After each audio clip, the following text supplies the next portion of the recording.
My channel. మీరు నా Isha yoga foundation vlog చూస్తుంటే నేను నెక్స్ట్ లేపాక్షికి వెళ్తున్న విషయం మీకు తెలుసుంటుంది. సో ఈ టెంపుల్కి చాలా హిస్టరీ ఉందన్నమాట. మనం టెంపుల్లోకి వెళ్ళాక హిస్టరీ గురించి మాట్లాడుకుందాం.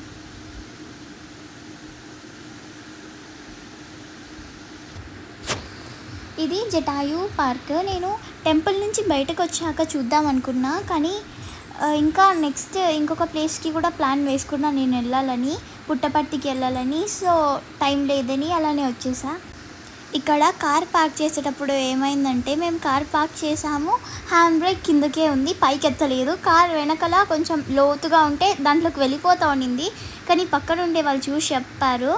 అక్కడ ముందర కనిపిస్తున్నదే లేపాక్షి టెంపుల్కి ఎంట్రన్స్ అనమాట. ఇక్కడ నుంచి కూడా వెళ్ళొచ్చు, ఇంకొక సైడ్ నుంచి కూడా వెళ్ళొచ్చు.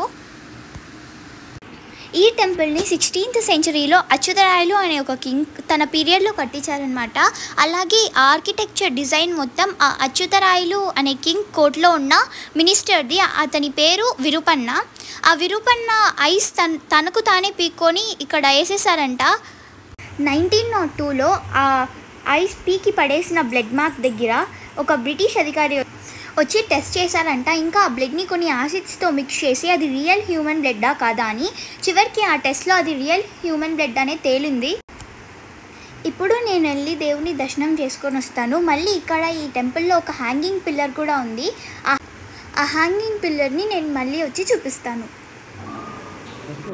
లోపల గర్భగుడిలోకి వీడియో అలో లేదంట, అందుకనే నేను కూడా తీయలేదు. ఆ ఆర్కిటెక్చర్లో డీటెయిలింగ్స్ మాత్రం చాలా బాగా. ఇతను ఎవరో చైనీస్ ట్రావెలర్ లాగా ఉన్నారు. అది చైనీస్ ట్రావెలరో పోర్చుగీస్ ట్రావెలరో తెలీదు. గూగుల్లో కూడా పిక్చర్ పెట్టి సెర్చ్ చేసా, తెలీదు. సో ఇది ఆ గర్భగుడిలో అదంతా అన్నమాట. ఇది రాక్ ఇన్స్క్రిప్షన్. ఆ టెంపుల్ కట్టే టైంలో ఏమైనా రాసి ఉండొచ్చు దీన్ని. ఇది ఏ లాంగ్వేజో మీరైతే గెస్ చేస్తే కింద కామెంట్స్లో పెట్టండి. నేనైతే ఇది కొంచెం తెలుగు లాగుంది, తమిళ్ లాగుంది, కన్నడ, అన్ని లాంగ్వేజెస్ లాగా ఉంది. సరిగా కనిపించట్లేదు, మొత్తం డస్ట్ ఉంది కదా. నేను చదువుదామని ట్రై చేసా, గూగుల్ ఓపెన్ చేసి ట్రాన్స్లేషన్ కూడా చేసా, కానీ బట్ రాలేదు.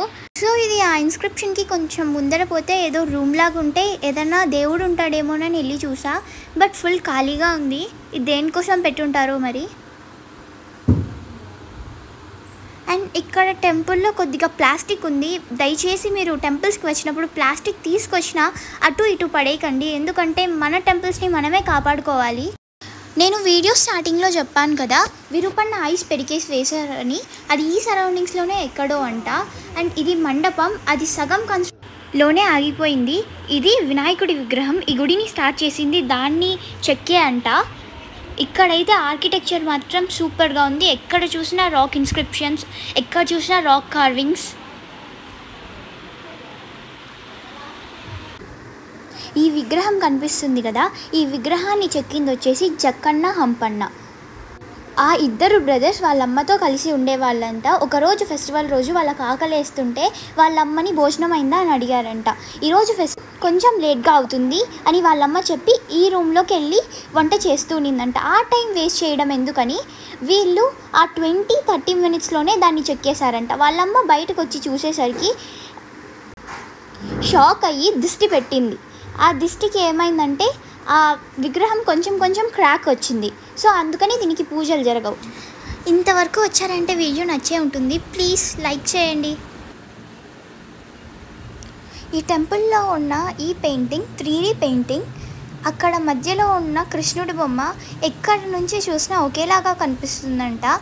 వీడియోలో ఎలా కనిపిస్తుందో కానీ ఇక్కడ రియల్గా వచ్చి ఎక్స్పీరియన్స్ చేస్తే మాత్రం చాలా బాగుంది. అప్పట్లోనే 3D టెక్నాలజీ. అండ్ ఇది హ్యాంగింగ్ పిల్లర్.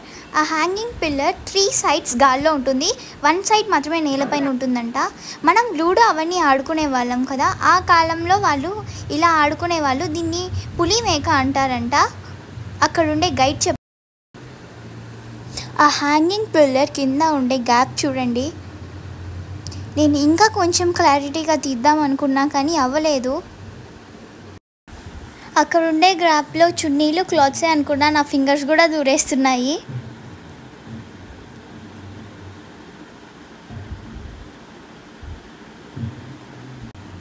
బ్రిటిష్ పీరియడ్లో ఒక అతను వచ్చి గుణపంతో దీన్ని లేపారంట పైకి. ఎందుకు ఇది ఇలా ఉంది అని దీని హిస్టరీ మొత్తం తెలుసుకొని లేపితే గుడిలో ఉండే పిల్లర్స్ అన్నీ మొత్తం షేక్ అయిపోయాయంట. అప్పుడు తెలిసింది ఈ పిల్లరే గుడికి మెయిన్ పిల్లర్ అని, ఇది తీసేస్తే గుడి మొత్తం కొలాప్స్ అయిపోతుంది అని.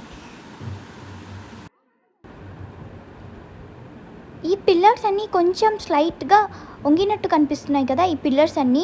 అది ఎందువల్ల అంటే ఆ మెయిన్ పిల్లర్ని అంటే హ్యాంగింగ్ పిల్లర్ని గుణపంతో కదిలించడం వల్లే అంట. మెయిన్గా ఆ హ్యాంగింగ్ పిల్లర్ పక్కన ఉండే ఒక పిల్లర్ మాత్రం భయంకరంగా వంగింది. నేను చెప్పాను కదా శ్రీకృష్ణుడిది పెయింటింగ్ 3 ఎటువైపు నుంచి చూసినా ఒకటేలా కనిపిస్తుందని, అదే వీడియో తీస్తున్నాను ఇప్పుడు.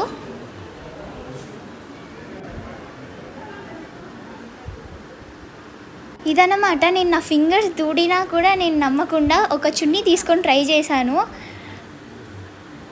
చాలా గ్యాప్ ఉంది, ఒక 3-4 సెంటీమీటర్స్ ఉండొచ్చు. అదే 3 సైడ్స్ వస్తుంది కానీ ఆ 4th సైడ్ మాత్రం రావట్లేదు. ఆ 4th సైడ్ నేలకి ఆనుకొని ఉంది. అదే ఇప్పుడు నేను చూపించాను చూడు అది. మీరు ఇంకా నేను చెప్పిన పాయింట్స్లో ఏదైనా మిస్ అయి ఉంటే ఇక్కడ ఈ హిస్టరీని చదువుకోండి.